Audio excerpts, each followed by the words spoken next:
네, 반갑습니다. 불교와 사회 제 11강입니다. 오늘은 11강 연등회에 대해서, 연등회, 우리가 요즘 말로 하면 그 문화적 방식으로 풀어내는 어떤 행사가 있다라고 한다면 이거는 밀교와 관련되어진 것이다 라고 이제 아마 이야기를 하면 여러분들이 이제 금방 알아먹을 수 있을 겁니다. 지난번에도 그렇고 한 두어 번 같이 이렇게 말씀을 드렸으니까. 그 지난 시간에 과제에 대해서 참 기말고사에 대해서 이야기를 드렸는데 속속 문자와 카톡으로 들어오고 있습니다. 그래서 아마 지금 문자나 카톡이 확인되어 있지 않다 하더라도 염려하지 마시고 제가 온 거를 가만히 알고 있고 다 프린트를 해서 처리할 것이기 때문에 그때 일러드렸던 내용을 여러분들이 직접 자필로 써서 지금까지 올라온 것들은 그 소소까지 다 잘 적어서 보내왔습니다.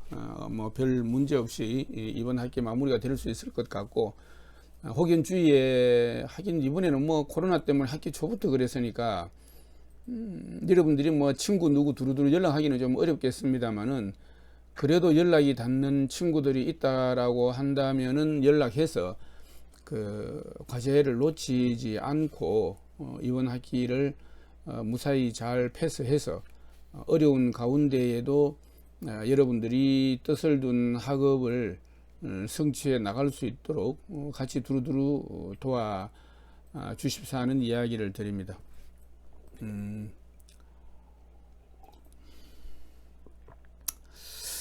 이야기 드는데 연등회, 아마 우리가 이 대면 수업을 예전과 같이 정상적으로 했었다라고 한다면은 초파일 점에서 학교나 학교 주위에 연등이 전부 다 걸려 있고 밤 되면 등이 밝혀지는 아름다운 모습을 보았을 텐데 아마 지금 학교에서 이 연등을 다룬 모습을 못 본 것이 좀 아쉽습니다.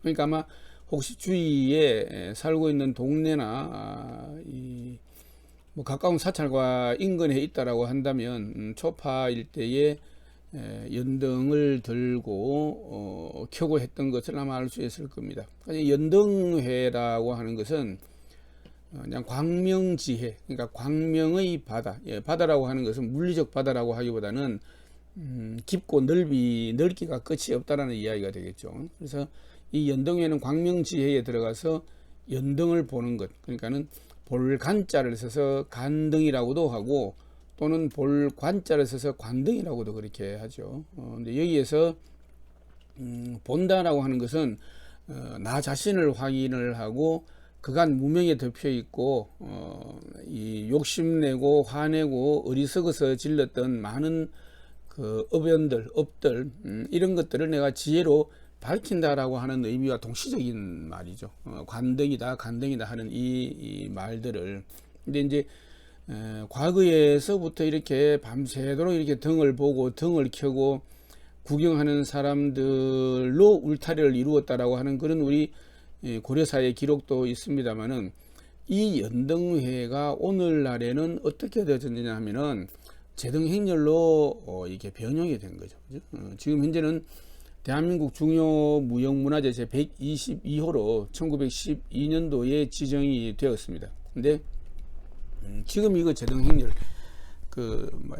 서울 같으면 전국이 마찬가지입니다. 초파일 있기 한 주 전 토요일 날 하는 게 하나의 룰이죠. 이 제등행렬이 지금 이 연등회가 제등행렬로 하게 된 것은 1955년에 시작이 됐습니다. 그래서 현재까지 연등회의 하나의 핵심적인 구성 요소가 되어 있다. 그 다음에 이 관불하는 장소도 일제 때였던 1928년 사찰이 아닌 공공장소로 바뀌면서 이 연등회가 불교 축제에서 민간의 축제로 변모될 수 있었던 그런 이제 전기가 마련된 거죠. 그리고 밀교의 하나의 가장 기본적인 성격이라고 한다면은 불교다라고 하는 울타리를 넘어가는 거죠. 근데 불교다라고 하는 것을 또 밝히지 않는 것이고 타자에게 도움이 될 수 있는, 타자의 성장에 도움이 되든 또는 타자의 어려움을 구해주든지 간에 타자를 전제로 하고 있다.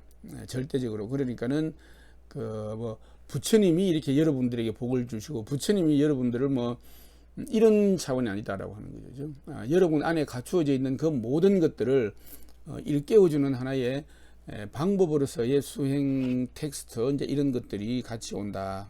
이 그 제등행렬이 연등회가 제등행렬로 되면서 뭐 외관적인 변화를 겪어왔지만은 연등회의 본령이라고 하는 것은 역시 연등공양이다. 연등공양이라고 하는 것은 우리가 절할 때 합장인사잖아요. 그죠? 합장은 나와 당신이 가지고 있는 절대성, 불성에 예배한다라고 하는 의미죠. 어떤 뭐 타자가 아니라 그래서 이 연등공양이라고 하는 것은 바로 이 연등을 공양을 올린다라고 하는 것과 이 연등을 본다라고 하는 것. 이게 나와 타자에 대한 나와 타자가 가리는 절대적 가치에 대해서 동의하고 거기에 대해서 찬탄을 하는 이런 의미가 있단 말이죠. 그래서 연등회의 본령은 지금 제등행렬로 한다고 하더라도 연등공양 그 다음에 관등이고 사실 나머지 요소들은 좀 부차적인 측면들이 좀 있죠. 근데 이야기했다시피 방금 1912년도 날짜까지 보자면 4월 9일입니다. 4월 9일 날 대한민국 중요 무형문화재 제 122호로 지정이 되었는데 문화재청에서는 이 시기에 지정될 시점, 그러니까 1911년 조사보고서가 끝난 1911년에 연등회가 그래도 원형으로 간주되어졌고 역사적 기록이 남아 있는 것이다 라고 하는 것이 이제 인정이 되면서 대한민국 중요 무형문화재가 되는 거죠. 이제 물론 이 연등회의 시작은 인도에서부터였다, 그죠? 우리가 뭐 텍스트 가운데 불교 경전 가운데 현우경이라고 하는 경전에도 보면 난타라는 여인의 이야기를 전하는 빈자 1등이라고 하는 내용이 나오는데 이런 것에서 정말 지극한 내 마음을 드리는 것은 우리가 물리적인 힘으로 그 등을 끌 수 없는 그런 인연에 대해서 거기에 나와 있습니다. 지금 그 이야기 전체를 말씀드리자면 길어서 이 연등회라고 하는 것을 여러분들이 기억만 해두면 충분하겠다 하는 생각에서 연등회의 의미만 오늘 짧게 말씀을 드리겠습니다.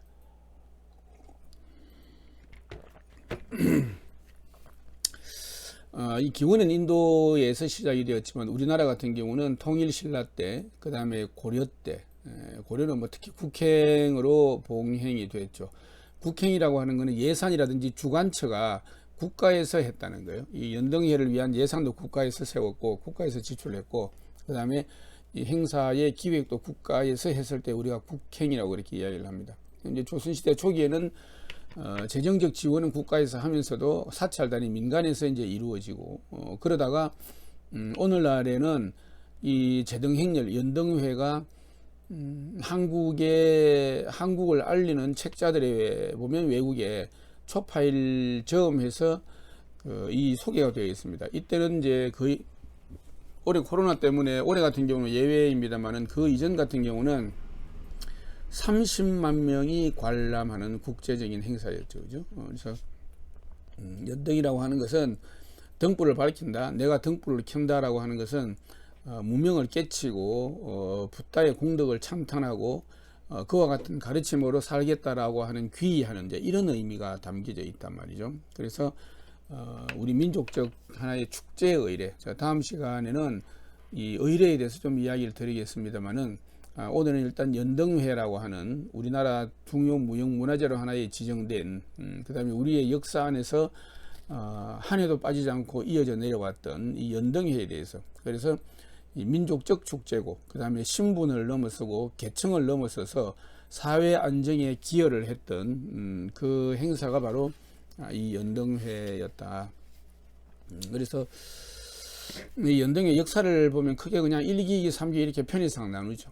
이제 1기라고 하는 거는 신라와 고려를 같이 통틀어서 함께 이야기를 합니다. 그는 왜냐하면 그 내용과 재정이라든지 이런 것들을 고려는 통일신라를 거의 그대로 계승을 했기 때문에 신라와 고려시대까지를 우리 연등의 역사에서 제1기로 보고 그 다음에 제1기, 2기는 조선시대가 되죠. 그래서 보통 우리가 조선조 초기는 국가적 정책으로는 이제 억부를 했죠. 숭유하고 그 다음에 그러다 보니까 고려 때와 또는 뭐 신라 때까지 그건 한 7, 800년 이어져 오던 국행이 중단이 되고, 그 다음에 사찰과 민간 중심으로 전승이 되어졌죠. 자, 그러면 여기에서 연등회는 무엇이고 연등공양은 무엇이고, 우리가 그 민속에서 나오는 연등놀이는 무엇이냐라고 하면, 먼저 연등회라고 했을 때는 국가에서 주관했을 때, 또는 이제 옛날 왕조 시대 같은 국왕이 주관했을 때가 되겠죠. 통일신라 때라든지 특히 고려 때는 국왕이 주관했을 때는 연등회라고 그렇게 이야기를 합니다. 연등회, 알겠죠? 연등회라고 이야기를 하고, 그 다음에 연등공양이라고 했을 때는 사찰 단위로 행사가 진행이 될 때는 연등공양이라고 그렇게 이야기합니다. 그리고 얼마 전만 해도 실은 이 서울에도 초파일 근처 때는 집에 가면 그 집 대문에 연등을 다루는 집들이 뭐 어렵지 않게 볼 수가 있었단 말이죠. 근데 연등놀이라고 하는 것은 민간에서 이루어졌을 때의 연등놀이라고 하죠. 그래서 국가나 국왕이 주관했을 때는 연등회, 사찰 단위에서 주관이 되어졌을 때는 연등공양, 그 다음에 민간에서 이루어졌을 때는 연등놀이라고 이렇게 불렀다. 이제 그 일기 신라나가는 통일신라 고려시대 때는 연등회였겠죠. 국가와 국왕이 주관을 했기 때문에. 근데 이제 그 조선시대에서는 연등공양, 초기에는 뭐 국가에서 예산을 지원을 해서 사찰 단위에서 이루어지는 이런 중간 형태였습니다만은, 후대에 내려가면 이제 민간 중심으로 전승이 또 이루어졌죠. 그 다음에 이제 보통 우리가 제3기라고 하면은 개화기 이후. 지금 우리가 흔히 조선조 후기, 전기는 또 달랐습니다만은 조선조 후기 유교적인 지배 질서가 이제 붕괴되고, 그 다음에 서구 문명이 본격적으로 밀려 들어오면서, 또는 우리는 자이든 타이든 이제 수용을 하기 시작한 시기. 그러니까 우리가 말하는 개화기 이때가 우리가 연등의 역사에서 제3기로 그렇게 나누어서 이야기를 한다. 그러니까 당연히 이게 연등회와 연등공양과 연등놀이가 있다라고 하는 것은 뭐 굳이 불자만이 아니어도 전 국민이 우선 뭐 기본적으로 5개를 이야기할 때에 뭐 일단 생명을 죽이지 말라는 것, 불살생계죠, 그죠? 생명을 죽이지 말, 사람뿐만이 아니라 일체 모든 생명은 불가피한 상황이 아니면 유희적, 그러니까 놀이로서는 생명을 죽이지 말라고 했기 때문에 이런 이제 그 가르침들, 그죠? 그다음에 주지 않은 남의 것을 가지지 말라, 그죠? 그다음에 뭐 그 정신을 혼미하게 하는 뭐 술을 비롯해서 그러한 것들을 취하지 말라. 그다음에 말로서 다른 사람을 이간질하거나 자기 이익을 위해서 두 말을 하는 것, 이러한 것들을 하지 말라. 이제 그 음행을 하지 말라. 이렇게 보통 우리가 살도 음망주 5개라고 하는데, 이와 같은 5개를 기준으로 해서 여기에 내가 잘못하거나 또는 그게 합당했는지 이런 것들을 자기 스스로를 점검하는 것이기 때문에 꼭 굳이 불자만이 아니어도 전 국민이 연등회의 의미를 공유했고, 또 그런 만큼 확산이 가능했었던, 이제 우리가 왜 불자만이 아니라고 하는 거는, 예를 들면 우리가 아마 여러분들 세대에 알고 있을지 모르겠지만은 우리나라 국민 정말 여배우 탤런트였던 최진실 같은 경우는 본인은 이제 교회를 다녔지만은 추모하고 싶은 많은 팬들이나 그 유족들에 의해서 49제로, 요즘은 이제 49제가 그 불교뿐만이 아니라 다른 종교의 장례 문화로도 이렇게 많이 확산되죠. 그다음에 그 가톨릭의 김수환 추기경님도 선종하셨을 때에, 돌아가셨을 때에 49제로 추모를 올리고 했죠. 그래서 이 연등에도 마찬가지로 불자뿐만이 아니라 전 국민이 그 의미를 공유하고 확산시켜 나아갔던 우리들의 역사였기 때문에 이게 우리나라 중요 무형문화재로 지정이 될 수 있었다. 그래서 그 신분이나 계층을 넘었다 했죠, 그죠? 신분이나 계층, 어느 누구나 고통받고 싶어하지 않고 어느 누구나 이 고통을 그 고통에서 면해지려고 하는 그 마음은 똑같이 가지고 있기 때문에 신분을 넘어서고 계층을 넘어서서 등을 보문해서 그러한 내용 가르침, 이런 것들을 이제 놀이 성격으로 축제와 같이 벌어졌던 것이 이 연등회였다. 뭐 그러니 이제 그렇게 되면 뭐 집단 이기주의적으로 뭐 불자들만 절에 다니는 사람만 뭐 이런 것이 아니죠. 전혀. 기본적으로 불교에는 그런 게 이제 없으니까. 그래서 온 세상을 장엄하고 환희심을 느끼고, 어느 누구라도. 그 다음에 개인적으로는 마음의 편안함을 얻고, 그 다음에 우리가 살고 있는 지구적 상황에서는 가뭄이라든지 홍수라든지 이런 것의 공포에서 벗어나고, 그 다음에 전쟁과 질병, 요즘 또 코로나19 때문에 뭐 전 세계가 이렇게 고생을 하고 아픈 일을 겪고 있는데, 이렇게 질병이나 전쟁과 같은 이 사회 문제에 대한 대응이었죠. 그러니까 이건 뭐 종교적 대응, 불교적 대응이었지만은, 불교라고 하는 어떤 그 전제를 가지지 않고 이 속에 살고 있는 사람들의 그 고통을 면하게 해주기 위한, 그리고 또 내가 겪는 이 고통이 어디서부터 주어지는 것인지 그런 것들을 자기 지혜로 살펴보게 하는 이제 그러한 일종의 이제 수행으로서 이 연등회가 기능을 해왔다. 여기서 수행적 차원이라고 하는 것은 우리가 메뉴판을 하루 종일 쳐다보고 있어도 배불러지지 않죠. 그죠? 내가 직접 먹어야 되듯이 무엇이든 내가 직접 익히고 나를 스스로 점검하고 또 끊임없이 이렇게 반복을 해야만 우리가 그 성숙하게 되고, 또 외부적으로는 나의 실력이 길어지는 것이죠. 참지 못하고서 이룰 수 있는 건 아무것도 없다고 제가 지난번에 사바세계라는 말이 그런 뜻이다라는 이야기를 했는데, 그래서 이 연등회라고 하는 것이 종교라고 하는 차원을 떠나서라도 사회 분위기를 안정적으로 조성하는 데 있어서 크게 기여를 했다. 그래서 이 4월 초팔 되면 이제 연등회가 각 전국 사찰마다 이루어지게 되고, 초파일 있는 일주일 전에는 제등행렬로 해서 모든 사람들이 뭐 국내외 어느 누구라도 그 인연 있는 사람들을 함께 보고 즐기고, 그런 장엄함을 통해서 그 자신의 가치를 일깨우게 되고, 자신이 나아가려고 했던 이 방향들을 점검하게 하는 그런 기능을 했던 것이 이 연등회다. 근데 이 연등회에 대해서 요즘 행사 때 하는 많은 뭐 축사라든지 이런 게 있겠습니다만은, 고려 때의 이규보가 왕에게 올리는 기원문이 참 기가 막힌 게 있습니다. 조금 길어서 여러분들에게 모두 소개할 수는 없겠지만은, 그 이규보가 이 왕에게 기원문을 올리면서 먼저 서문에서 어떻게 이야기를 하느냐면, 이 연등회라고 하는 것은 고려니까 연등공양이나 연등놀이가 아니라 연등회가 되겠죠. 그죠? 고려사에도 연등회라고 되어 있으니까, 이 연등회는 광명지혜를 이루게 하고, 그 다음에 인연에 감응하여 나라가 안정이 되고 온 백성이 함께 기쁨을 누리게 하는 그와 같은 이제 행사다라는 이야기를 합니다. 그러면서 그 기원문 내용 가운데 긴 부분을 좀 빼고 일부만 제가 좀 한번 읽어봐 드리겠습니다.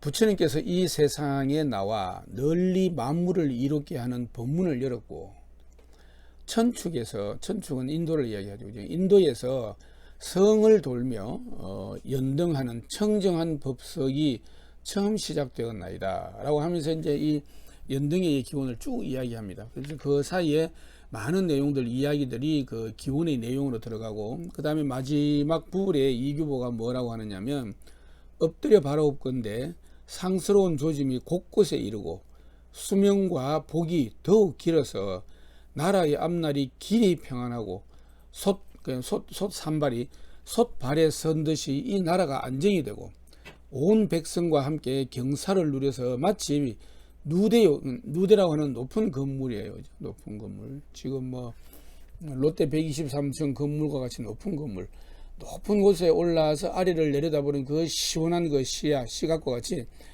마치 누대에 오른 듯 기쁘게 하여지이다라는 이야기를 합니다. 참 멋진 문장인데, 이 유보가 이 왕에게 올리는 연등회의 기원문이라고 해서 이제 이렇게 올리고 있죠.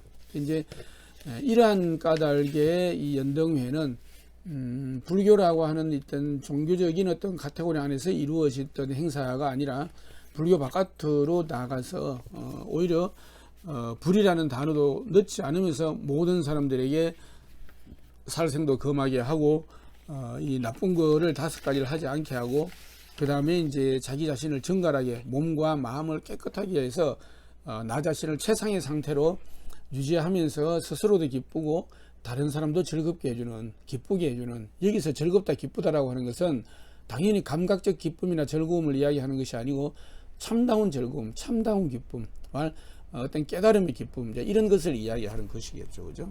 뭐 깨달음의 내용에 대해서는 그간에 3법부터 쭉 이야기한 게 있으니까 여러분들이 한번 참고해 보시고, 올해는 우리가 초파일이어서 많이 한번 같이 누릴 수 있었던 이 연등회 축제를 모르고 넘어갔으니까 여러분들에게 이 연등회의 의미나 유래에 대해서 잠깐 이야기를 드렸습니다.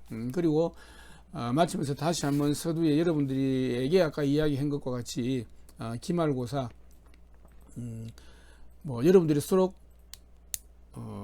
이 영상으로 수업을 듣고 노트 필기를 하지 못했다고 하더라도 그 주어진 뭐 사성제 3법인 결집 대성 미리교 뭐 이런 내용들을 쓸 수 있는 거 한두 개라도 꼭 이렇게 써서 저한테 문자나 카톡으로 보내주시면은 기말고사에 대응해서 여러분들에게 불이익이나 특히나 또 이 어려운 시기에 공부를 하고 있는 여러분들 입장에서 학교라든지 지금 수업을 하고 있는 저희들 교수자 입장에서도 여러분들에게 격려가 될 수 있는 방향으로 이번에는 갈 수밖에 없습니다. 그렇게 처리하도록 할 테니까 여하튼 이제 건강 조심하시고 한 학기 두루 여러분들 뜻에 맞게 잘 마무리하기를 기원 드리고 다음 시간에 뵙도록 하겠습니다.